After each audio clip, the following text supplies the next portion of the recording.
Hello and welcome to this episode of The Inner Estate with your host, Bridget Stuart. I am delighted to introduce you to our guest today, Frank Polancic. Hey, thanks for having me, Bridget. You are an author, a published author, and you are also a full-time, for 33 years, real estate agent in Chicago. And I'm thrilled to dive in with you on several of the things that you're passionate about, and they overlap each other to a degree. So you are the author of a book, Why Wait? Find Your Soulmate. And that book was heavily influenced by decades of being in people's homes and selling real estate. So I'm going to pass this to you, Frank. Can you share with everyone what you're passionate about and how there was that crossover between real estate and finding your soulmate? That's a great question. In 1993, I started selling real estate in Chicago.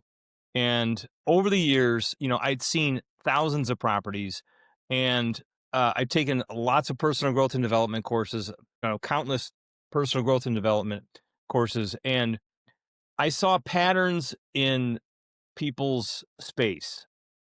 Like I saw patterns in their bedroom, in their living room, their dining room, in their home, that at one point I started to think, and when I got introduced to Feng Shui, where I'm like, oh, I can add this in my book on how to find your soulmate. It's called Why Wait? Create Your Soulmate Now. You can find it on Amazon. And it is essentially a very comprehensive book that allowed me to take a lot of my experience from real estate, because let's face it, there's a lot of Feng Shui practitioners out there, but they haven't seen 25,000 homes. Right. I've seen a lot of homes, and it's kind of by default that I got to see them, versus if I was only to see 3 or 4 a week, it just really intensified my research and helping people like find the blocks in their space that is potentially blocking their soulmate from coming to them. And, I use it all the time in real estate. Sometimes I'll be, trying to sell a property, and, 60 days down the road, someone will say, why are we stuck? Where are we stuck here? And I'll suggest that they move something, or I'll suggest that they, clean an area of their life, a room. And then the next thing, we get multiple offers. One time I was selling a condo in, pretty much downtown Chicago. And I suggested early to this woman, single woman, actually, she had a gray toilet seat on a white toilet, and it basically showed that the building was dated.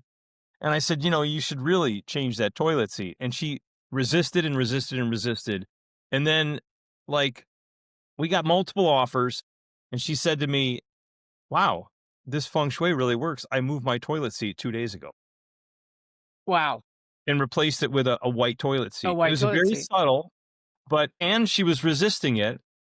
And, she later got married that following year. I helped them find a place. I helped them buy a place as well. I did something else where we were stuck. It was another couple of months. I was selling another condo in Wrigleyville in Chicago. A lot of people know the Cubs, can associate with that. And I told them right off the bat, I said, the place you're moving, I said, your bed really underserves you guys. It was a really nice couple. I'm like, your bed, you should have a king size bed. It was like a full size bed, no headboard. And when you have a headboard in Feng Shui, or don't have a headboard in Feng Shui, it represents support in your life, literally, and in, with the people you're around. And so they were frustrated.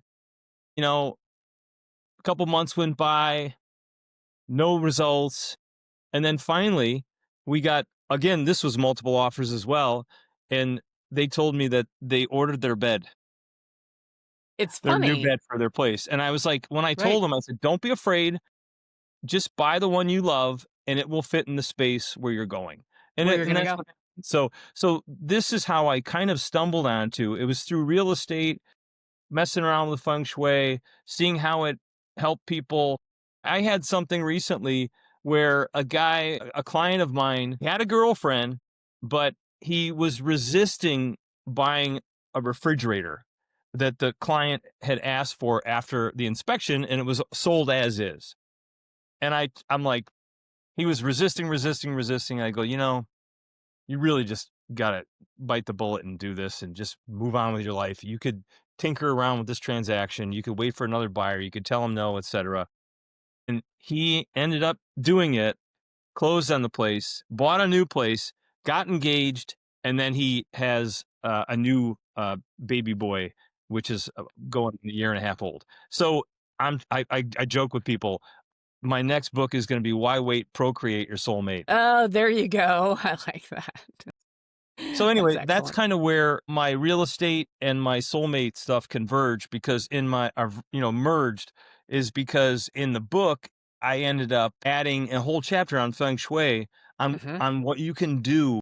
I trained with a Feng Shui master on what you can do to help support your environment and your life for bringing in a partner. Do you feel it's more important for someone to make the decision? So going back to the gray toilet seat, what do you think created a bigger impact when she released the resistance to changing it or actually changing it? Was it the white toilet seat or was it that she let go of the resistance? Would say she let go of the resistance and then took action.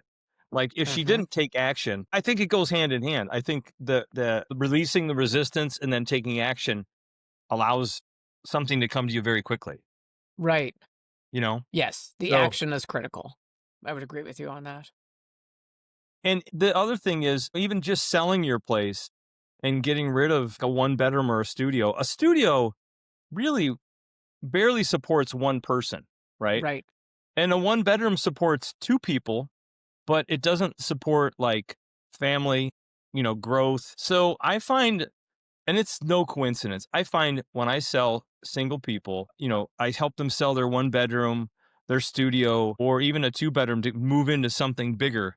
They always end up with finding their partner, getting married, having kids. Like it's all connected. It's all interrelated. I'm just thankful that I have the awareness to kind of see what's going on here. Like a lot of realtors may not even realize the impact they're making on people's lives when they On sell, people's lives. and Right. it's fun to see the impact because uh, it just happens to be my forte, my niche. So I wanted to talk a little bit about writing the book. So what inspired you? Can you recall, was it a specific time or moment where you had clarity and you're like, I'm writing a book? Was it something that developed over time? Like tell us a little bit about deciding to write the book. Well, my wife at the time said, "You really like to say and share," because we go to a lot of events together. We go to a lot of personal growth and development events. That was the thing that really made me attracted to her is how much interest she had in personal growth and development and consciousness, which I'll touch on here shortly. But she said, you should write a book or you should write a workshop on helping people find their soulmate. And I was like, okay. So I was driving up and down Lakeshore Drive. I had at the time a recorder, and I would just Hmm. record my thoughts. And then I had an outline. Within a week or so, I had an outline, and then I started inviting people over to my apartment at the time, and I saw results. And because people want to get unstuck, they just don't know where they're stuck. So once I help people see where they're stuck in the early form of the workshop, I did it somewhere between 6 months and a year. And then I saw enough results to see people getting unstuck. And even getting unstuck is breaking up with somebody that you're going out with, knowing they're not the one. Right. you Right. know, and that's somebody that had done my workshop or read my book at one point early on said, I broke up with him. And I'm like, oh, you're kidding me. And I'm thinking, oh, man, what did I do here? I created a monster, people breaking up. But she goes, then it gave me the space to find whatever his name was. So, so that's what I basically early on said. I did the workshop, I had the outline, and then I was at a coffee shop one time and I don't know, I made a declaration. I was doing a landmark education course. And I Okay. said, I'm going to write a book and make $1 million in 90 days. So that was my motivation. That was my tool. And so I wrote the book in 90 days. I didn't make $1 million, but I wrote the book, uh, you know, start to finish with a cover in 90 days. And then in about 120 days, it was dropped off at my house. So I just played big and was committed. It was like I would say it was sort of like divine intervention because I was spending that full 90 days.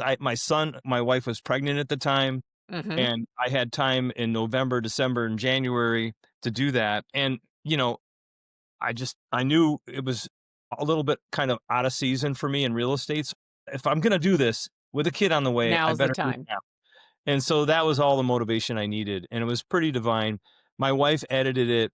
I had many people edit it, but in the long run, in the end, my wife's a very good writer, and then I became a good writer as a result of her editing it. So even to this day, I still wouldn't change anything in the book other than a couple of, maybe a couple of words or a couple of lines, and then I would add one page at the end just on what I've learned and what I've seen since, I wrote the book. So, yeah. So speaking right now to people that they don't want to wait. They want to create their soulmate. Who would Oof. benefit from reading your book? I would say somebody that has, that number one is ready to find somebody. Number 2 has had experience with people they don't want. Like, the contrast of finding what you don't want. This is typical Abraham Hicks law of attraction stuff. Is when you look at what you don't want, you have to ask yourself what you do want. So if you've dated people that cheat on you, well, what do you want? I want someone that's faithful.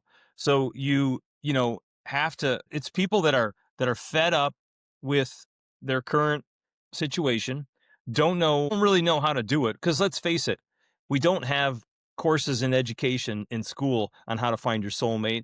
Right. We barely have relationships stuff in school. Right. I never had any relationship stuff in school.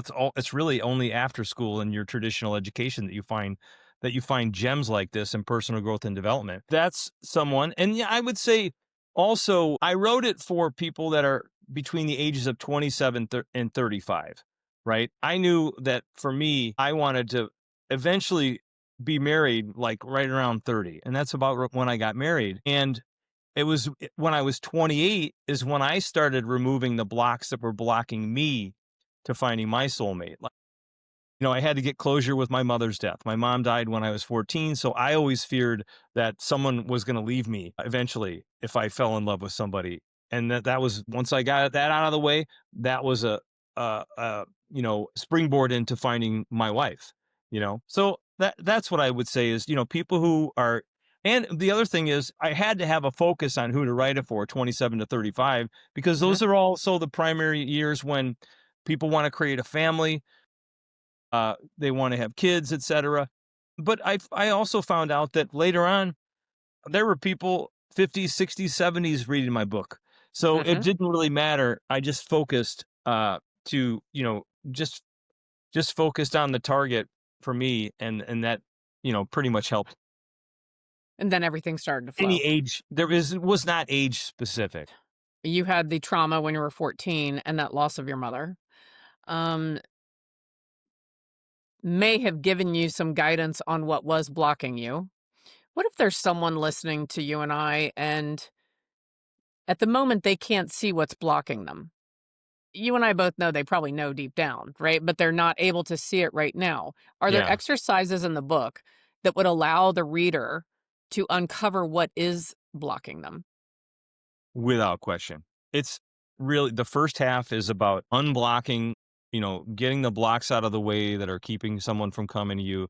And the second part is building the infrastructure around it to support you finding your soulmate. And it's not just it's the people you hang around with, it's the mindset, it's the environment you live in. So you have exercises that will help them figure out what their particular block is. Precisely. Precisely. Because we can find blocks in everybody else. You know, he's such a jerk behind this. He's such a jerk, or he treats women like this, or she treats guys like that. We all know, we can see and identify things in other people. It is how do we identify our blind spots? So usually there's only about 3 or 4 blind spots, I think, that are keeping you from attracting someone. And usually I tell people this too, is your divorce happens before you even meet this person. because it could have been mine was my mother, right? I knew I could be divorced, I could marry someone that would pass away, someone would leave me, etc. I don't know. They could cheat on me and divorce, leave me and whatever, and here I am heartbroken. That happened when I was 14 because I didn't have closure with it. So I would Mhm. look early on in life, some of your earliest memories of relationships or disappointments and see what they are and and go right in on them. Like start working on those. Mine was working on my mom's death. People used to go, "Oh, you lost your mom." People were enabling me a to be, how can I put it, that I poor Frank, he lost his mom. Right. Like Yeah, I didn't feel almost empowering. putting a victim blanket on you. Yes. Yes. So, that would be something too, is look at where you're being the victim. And there's a really good book called Ted, The Empowerment Dynamic, which, that helps you get out of victim, the drama triangle. That's kind of a side note. But yeah, I would say just, look at your deep seated hurts and work on them. I mean, even me, I've gone to therapy. The book will help you point it out, but you may not be able to get deep enough just by realizing it. And so you can do therapy. I use kinesiology, muscle testing therapy called, Mhm. uh, what do you call it? The neural emotional technique, which I find amazing. And you can use it for anything, not just your partner, or you can, I had a brother who was nearly killed in an accident. And I was so stressed out that, kind of role reversal here. I became the older brother at 17 when my brother was 19. He was partially, he was in bad shape. So I had to, I had to complete that as well, and get Mhm. closure with that to be free so I could be myself, my highest self, my highest and best self. Right. And it's an ongoing thing. You're never finished. It's this lifetime or the next lifetime or 50 lifetimes or you're going to be working on yourself for a long time. For a long time, if you're gonna Yeah. be alive.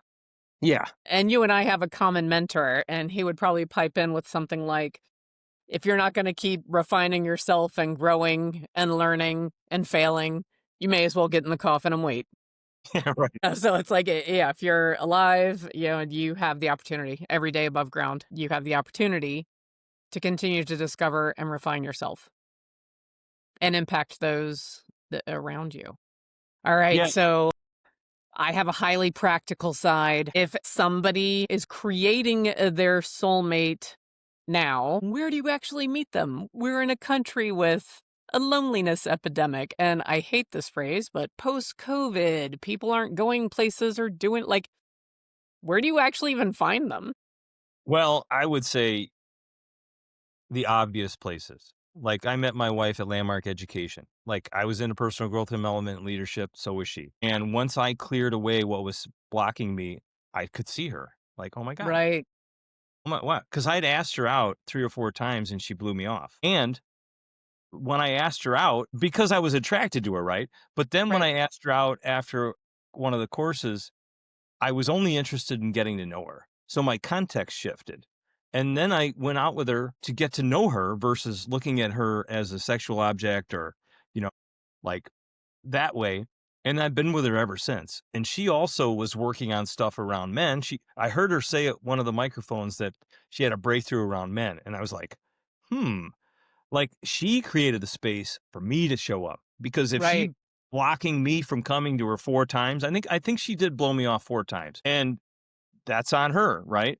So we both were on a thing.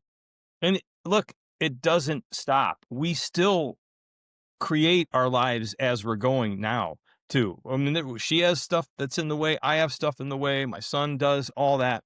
So for women, your job is to let the bees land.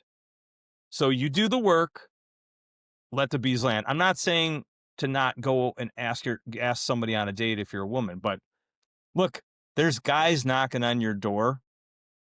You don't even have to go further than the supermarket and you're going to find somebody. Funny story. I was going to be the spokesperson for a huge internet dating company back in 2008 or 9. I can't even remember what it was. But I'm talking to him and he said, "Oh, I'm getting married in Cabo or somewhere in Mexico. And I go, Where'd you meet her? And he goes, a bar. So it's like you can meet anybody, anywhere, anytime. There's no shortage. There's no scarcity of bumping into somebody. They could be walking their dog. You could have a traffic accident and bump into them and be like, hey, you want to have coffee? Like, I don't know, but that's just an excuse because they're stuck. When you get this Right, is, it's a smokescreen and you're doing it to yourself. You're disguising it, and you can meet people anywhere. Anywhere. And that's the other cool thing is I've heard people that meet with online dating and they live a mile from each other, or right, they come from the same hometown, or they know the same, or somebody that lived at college and they were roommates. It's you're it's like you have to grow and expand and get those things out of the way that keep you from growing and expanding so you can rise, right? You're going to attract the same type of person, whether you're using online dating or doing it through the traditional way or speed dating or just, you know, for women, let the bees show up. They're out there. And, for the guys, keep doing what you're doing and remove the blocks. right. If you're being too aggressive or if you're talking about yourself all the time on a date, well, that's going to turn people off because you're self-centered, right? But how about a dialogue in a thing versus everybody downloading and sharing, spewing out what you're talking about on your first date, both parties, like I would say just, you can meet anybody anytime, baseball game, just be open to it, but do the work, do the inner work. That's what creates your soulmate to come to you. Yeah, because if you could go to all the places, if I'm hearing you correctly. You could go to all the places, you could put yourself in scenarios where you have the opportunity to meet people. If you haven't removed the blocks that are blocking you from creating your soulmate, it won't matter. You'll go to all those places and nothing will come of it. Is Yep. that yeah. Yep. Yeah, I had somebody at a workshop stood up and said, "So you're saying that if I want to get closure, she's like, every guy has cheated on me." And I said, "Well, you want to get closure with that?" And she said, "Well, you're saying that you want me to get closure with every guy that's cheated on me?" And I said, "No." I said, "Did one of your parents cheat on your parent on each other?" And she's like, "Yeah, my dad cheated on my mom and blah blah blah, and I allowed it, or she allowed it, and blah blah blah." I said, "Well, that's the guy you got to get complete with, you know." So you got to have those types of conversations, and then once you get closure with that, and maybe she had to do some therapy or something around it too, or coaching around it. Yeah, coaching. Then she, I don't know what happened to her, but she was in a way better place to attract her soulmate, knowing that she could attract somebody that wasn't going to cheat on. So Sounds very powerful. yeah, So Frank, there are people that currently they are taking a stance of I'm happier being single. How does that play into this? And I believe it's more widespread than I know there's always a percentage of, people that prefer to be single, but it seems to be a current societal trend where, men say they're opting out of relationships and women are like, I prefer being single. Is that something that um what are your thoughts on that? well, I mean, you could say one, resignation, and they're just resigned that anything can happen just because of they weren't able to do it. So I would say that revolves around your commitment to actually be with somebody, you know. And in my book, I have where you have to sign a declaration that you're going to find your soulmate within a certain time frame and let it shake out, you know. So I would say number one, resignation. And a lot of people, whether it's coaching or reading a book, or maybe they find that they really don't want their soulmate, which is fine. I mean, there's how many different look, not everybody has to have their soulmate. Not everybody wants it. No. And here's the thing. There's many different types of relationships. There's the one night stand, there's the companionship, there is the short-term relationship, the long-term relationship, the marriage, the soulmate marriage. you can have whatever you want. It's not like because you didn't find your soulmate, you're not worthy of being with anybody at all. Just choose the type of relationship you want to be in. I've worked with people in coaching where they decided after, 6 weeks, they're like, I'm not really committed to finding my soulmate. Mhm. I had someone who was in her mid that after she did that, she decided to move to France, and she's living the life of her dreams single, which gives her Right. flexibility. She can still go have a, one night stand or go have a relationship or something to, fulfill that need. But, just be clear on what it is you want, because look at what you have now. You're attracting that. You're always look and see what you're at, where if you're in a string of relationships or no relationships, you're attracting that. You're attracting no relationships. Right. I would just I would ferret that out again through like coaching, therapy, a really committed listener that would be honest with you and tell you, yeah, I'm not really hearing you're committed to finding your soulmate. Or what I'm hearing is resignation. Why are you resigned? And then you go, well, I'm resigned because, I really thought I had the right guy or had the right girl, and we went for 3 months and then it fell apart. Well, sooner or later, both parties reveal themselves in a relationship. Mhm. So if it's 3 months where you're stuck, you might want to look and see what the 3 month, like I was stuck at 1 or 2 months. I didn't date anybody longer than 1 or 2 months because I always thought they were going to leave me. But as soon as I had that, it is my own story is I've been married 25 years and been with my wife for 26. And Mhm. it's, I was lucky because I was able to remove that thing with my mom and probably something else with my sisters too. Like I used to not respect my sisters' things. I would like take their bikes and, take money off the dresser to go buy candy and whatever. And they'd yell at me. But I also went back to them and said, hey, look, I apologize. I was a jerk for doing that. Like then I was able to be with somebody. Think of this. I went from a month or two of relationships lengths to 26 years and still going strong. It's pretty So amazing. it's pretty amazing. Thank you. Yeah. Yeah. Yeah. And so, uh, yeah, And I think that's a great point to make. So if someone is really desiring, finding, creating, allowing themselves to see that soulmate and be that soulmate, grab the book, do the exercises. I love that thought of a declaration where you're just claiming it. Let's say that somebody signs the declaration and they say they're going to find their soulmate. They're going to create their soulmate within a certain time frame. What happens if it doesn't happen by that that's a great date? question. You start over, you make a new declaration. And look, the book itself, there's 27 action steps, I think, in there. So you can literally just read the book, contemplate it, and someone could come to you, right? Mhm. And sign your live. Most people will sign I call it on a live line because it's not a deadline. It's in a live line. It's when Oh, I you're, like that. A lifeline.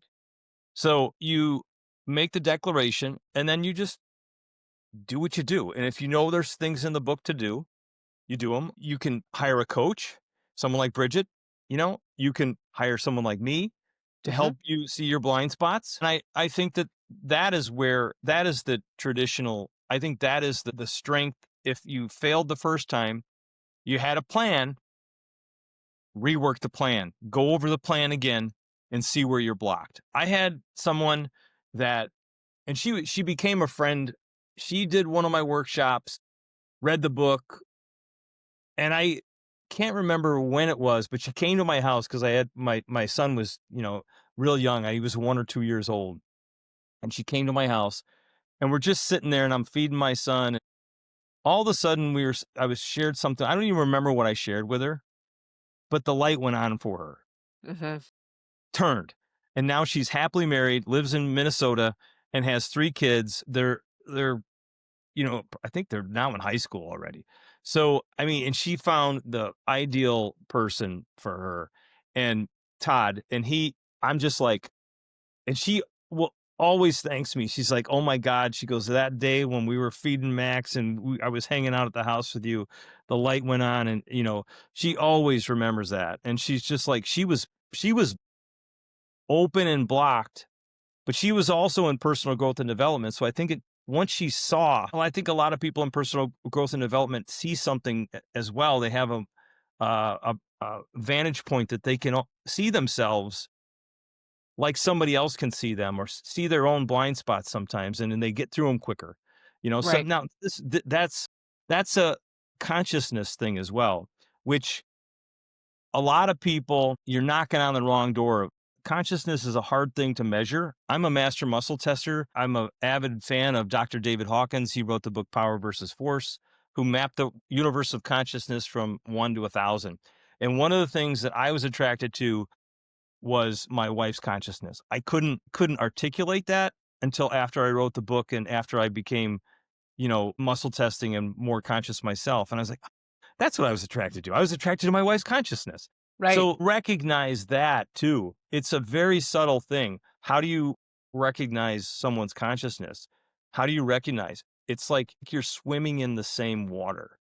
It's like I helped a couple that, I don't want to get into calibrations because it's something I do, but I knew they calibrated similar, and I helped them find a home, Mhm. and they're 2 peas in a pod. And then they got married after a couple years after they moved in together. And it was just like so obvious seeing them. I just kind of let it play out. And they both had read my book. And so when you're of a similar level of consciousness, like think about this. Love is 500, all right? Unconditional love's 540. Think about, like, if somebody I'm trying to describe consciousness in relationships. It's like they're considerate, they're thoughtful, they'll apologize. They go, you know what, I was a jerk, I'm sorry. And it happens in a split second. They don't harbor it for a week, Right. a Right. month, days, and then it kills the relationship. Right. They're just so aware, like, this is only hurting myself. I could have been divorced many times in my relationship, but I let go of what I was upset with my wife about, really only upset with myself about, and I let it go. And then usually it's just say, and I can see where I was being kind of off too. I apologize as well. Mhm. That's what I'm saying, is that's awareness. That's consciousness. That's, you bump in somebody in the street and you say, excuse me, right? If you're not unconscious, you're going to bump into somebody in the street and you're going to keep walking. So it's a very hard thing to spot once you do, and you don't have, you could be similar. Most people that read my book are engaged, and most people that are engaged in coaching, I don't want to say this because I don't want to, but I know most people that are effective with the book and that read the book are high conscious people. Yes. So I would imagine that would be the case because they would be drawn to desiring that change and they'd be willing to do what's required within themselves to create the soulmate. One of the I want to give this example. I'd like your opinion on whether I'm on track or I'm off yeah. track. When you say that a couple has that overlap or the alignment of consciousness, one of the ways that I feel that manifests is when a couple has that unspoken language where they communicate with each other, whether they're alone or in the presence of other people, and they are able to, just with a subtle movement or a subtle look or a turn of the head, they're communicating and they both know what the other means. Yeah. Right? So I feel like that's an example of that consciousness collaborating with each other within a couple. Yeah. Yeah. Like, Yeah. okay, it's Yeah. time to go. Let's go. Yeah. Yeah, and there's no shame in, like, leaving a party where you're just not into it, right? And That's right. Yeah. you're like, ready? Okay. Yeah. We're leaving, Irish goodbye, you know? That's right. Yeah. Easy, And they're gone. like, even myself, I learned it's so, what you're saying is you're on the same page. Yeah. And there's one other aspect that you and I both know, all of us that are humans have this happen. If someone is listening to the two of us and they're intrigued, and yet their mind is automatically fighting them and disqualifying them before they start, meaning they're listening to us and they say, well, that worked for Frank, but it won't work for me because of X, Y, Z, and their limiting beliefs about themselves crop up and they stop themselves before they even start. Is there one action or thought or encouragement you could give someone in that position to just shift them in their self-perception slightly and they could take action? Yeah, well, I'm probably gonna give many, but I would say I'm just gonna say I would hire a coach. I mean, just to Mhm. so that they can see what they're where they're stopping themselves, you know? I mean, a coach will sit there and patiently wait and help them see something for themselves that they weren't previously able to see about themselves. Like, you know, maybe they're being too picky about who they want to be with, right? And Right, you could help them see examples in their life where they're being picky everywhere. And, you know, or they're only looking at a certain build or like men are attracted to women. There was a study done by Match.com. Men are attracted to women through attractiveness and appearance, and women are attracted to men through the sound of their voice. So it's a very different. It's two different creatures, male and female, the other, that are going about things in different ways. So, but that's how they naturally find somebody. That's how they naturally want to be with somebody. So if somebody like Shallow Hal's a good movie. I It's love like that movie. I it's a love it. great movie, and that there's a watch that movie and see where you're being shallow with people. Where are you Right.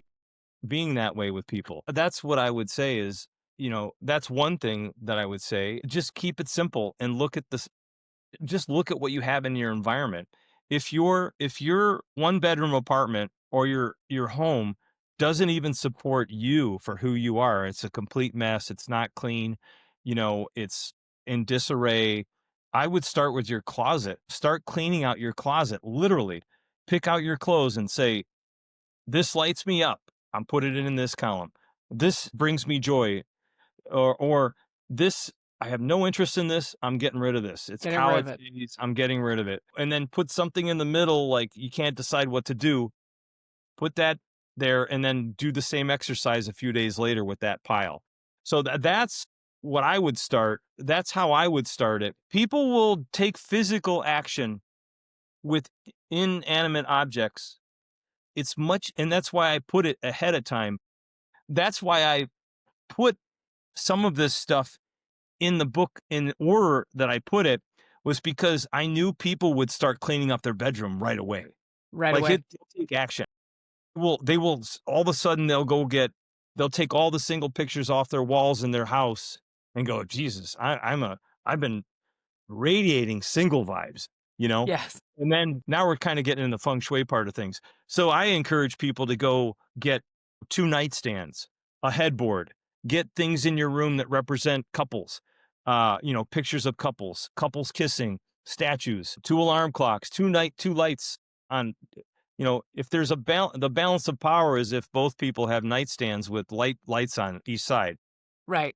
that if there's a nightstand in your bedroom as you're single and there's only one nightstand, you're the only one who has the power right now.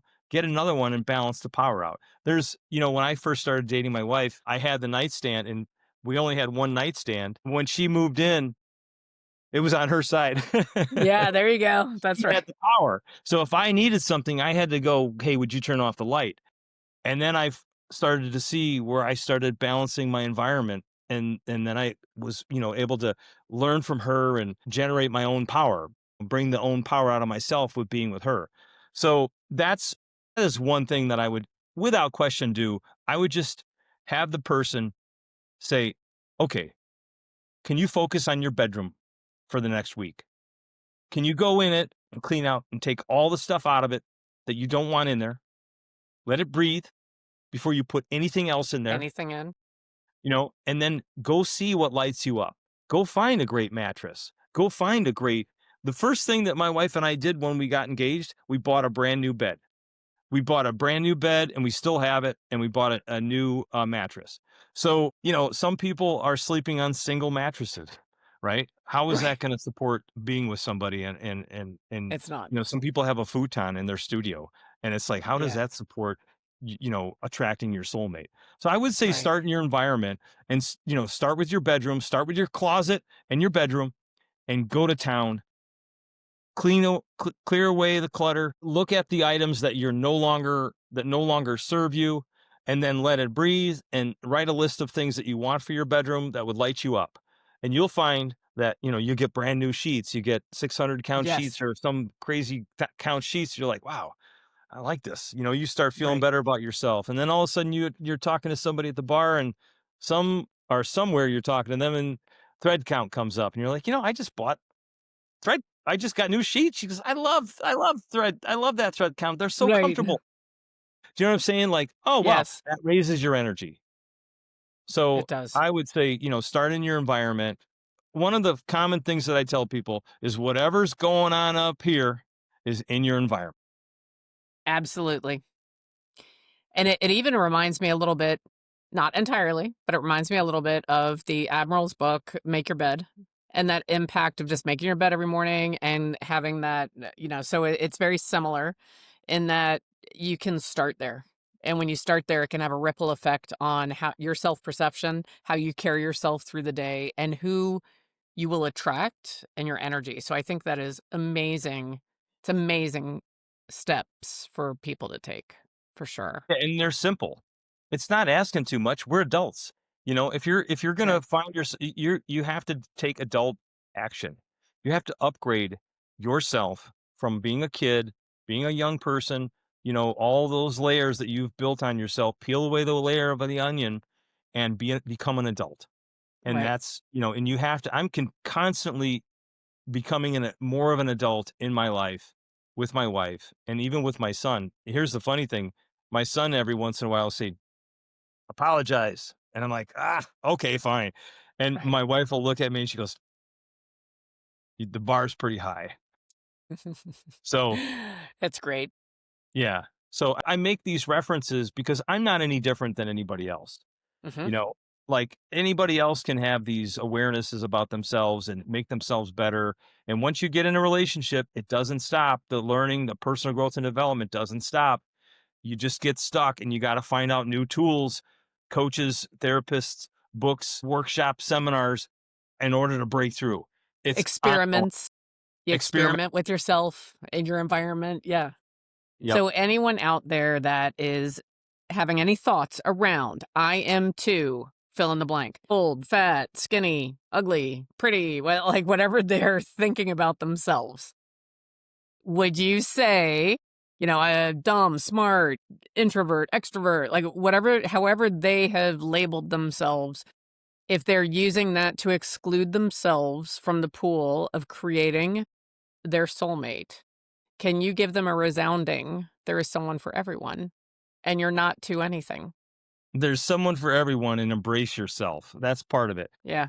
If you're overweight, embrace it, right? If you Yeah. don't feel like you're that attractive, embrace it. Like, gosh, I'm not all that attractive. If you are not happy with your health habits, your physical fitness, etc., embrace it. Just be like, okay, this is who I am. Somebody's going to love you for who you are. And Correct. it all starts, if you love yourself for who you are, somebody else will do the same too. Yes. Someone will love you for what it is, for who you are. And it all starts with you loving yourself for your own, what you think are shortcomings. I mean, they're not going away. You're always going to have there's always going to be We something all there. do. Always want to be better, wish you Right. didn't have it. I'm starting to get gray hair. I don't wish that I don't have gray hair. I'm just like, wow, I'm getting gray hair. Sooner or later, it's all going to be gray, but I embrace it.